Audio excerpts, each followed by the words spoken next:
Hi, everyone. Welcome back.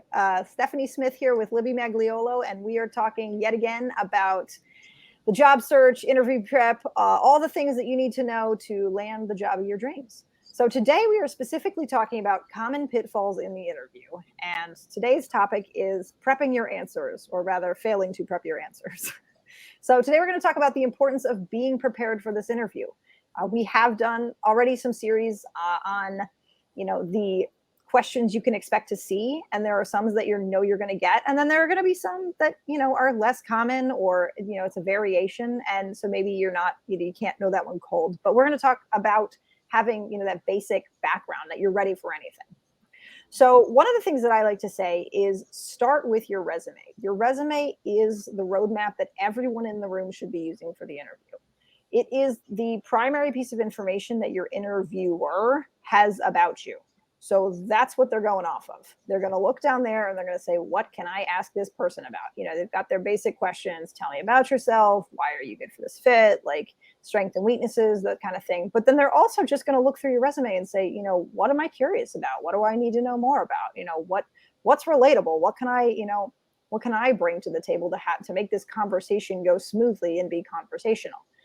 So you definitely want to know your resume inside and out. And I like to recommend, doing that star format on your bullet points from your job descriptions, from what you're laying out from your work experience.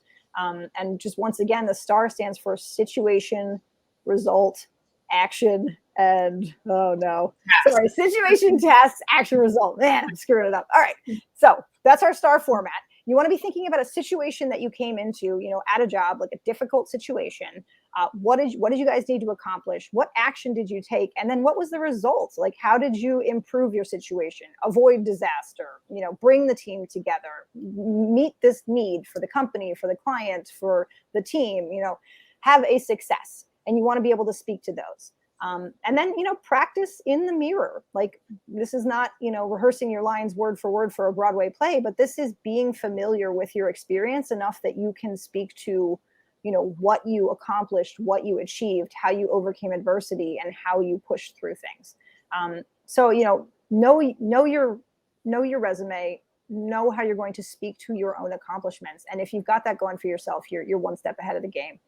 Libby, what would you add? What would you add to that? Yeah, this one I'm very passionate about. And I think there are two main reasons why people don't prep their answers, and they're both completely understandable. One is that you're completely fatigued by the job search process by the time you get here. You've probably done an insane amount of work prepping your resume and targeting companies and all of that. So you're tired by this point, and it seems like one more thing, and I totally understand that. The other is, I think that we have this common misconception that, okay, there's no topic in the world I know better than me. So why do I need to prep when I'm talking about me? I worked in these jobs. I know these things. And while that's true, what is not as practice of a skill is honing kind of that whole experience, maybe 3 to 5 years of a job, into a really nice, crisp, relevant answer. So that's a skill that most people haven't practiced. So it's really, really, really important to do some prep on your answers.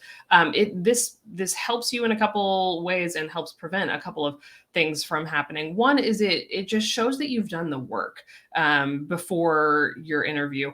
And believe it or not, that's one thing that will set you apart head and shoulders is if you have clearly done the work and you have polished and prepared answers. It makes it a smoother conversation for you, for your interviewer. It makes it very obvious why you're the right candidate because you've pulled out those relevant things from your resume, from the job description as well.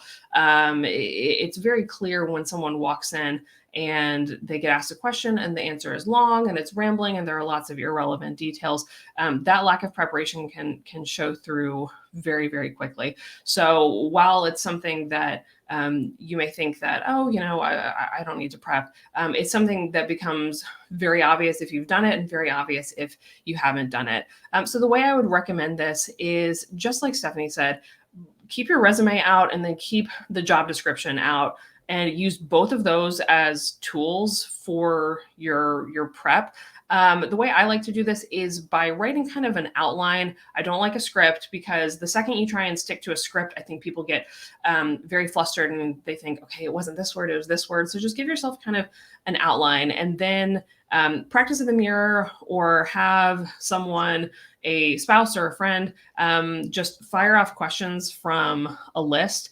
And then you can remember, okay, my 3 bullet points were data analysis, accounting software, whatever it is. And then that'll just kind of test about how ready you are. It's one of those things where you never know how prepared you are until you put yourself in kind of that interview situation. So resist the temptation to think, oh, I've got this, I'm prepped, I wrote my questions out, all that. There's something very, very different about hearing the words come out of your mouth, especially when someone asks you live and you realize, oh, okay, maybe I need to do a little bit more prep. So use the job description, use your resume, start there, write out yourself an outline, and then do some practice. And I promise you that that will majorly affect your confidence coming in. They'll be able to see it on your face. You're going to walk in a different person because you feel confident and prepared for whatever is going to come your way. So this is one that it's incredibly important to spend some time on. So that's it for us today. Keep tuning in every week as we walk through all aspects of the job search and career transition, and we will see you next time.